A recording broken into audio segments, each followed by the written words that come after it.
না, আল্লাহ পাক ওয়াদা ভঙ্গ করেন না। ইন্নাল্লাহা লা ইউখলিফুল মিআদ, আল্লাহ পাক ওয়াদা ভঙ্গ করেন না, আর ভঙ্গ করার কোনো সম্ভাবনাও নেই।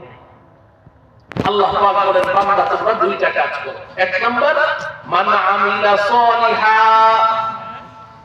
দুই নাম্বার ওয়া হুয়া মুমিন।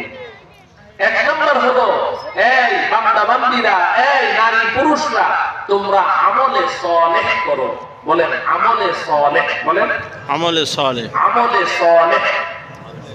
এই মান আমিলা সলিহা, এক নাম্বার হলো তোমরা আমলে সালেহ করো।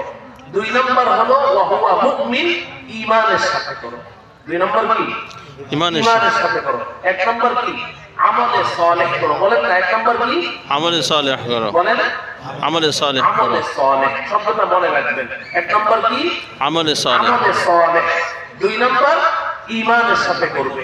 আমলে সালেহ করবে, ঈমানের সাথে করবে। বলেন আমলে সালেহ করবে, ঈমানের সাথে করবে। মনে থাকবে তো ইনশাআল্লাহ? ইনশাআল্লাহ। আল্লাহ পাক বলেন বান্দা দুইটা কাজ, বাস এই দুইটা কাজই তোমাদের। এই দুইয়ের মধ্যেই আল্লাহ পাকের দেয়া পুরা হেদায়েত নামের ব্যবস্থাপত্র এই দুইয়ের মধ্যেই সীমাবদ্ধ।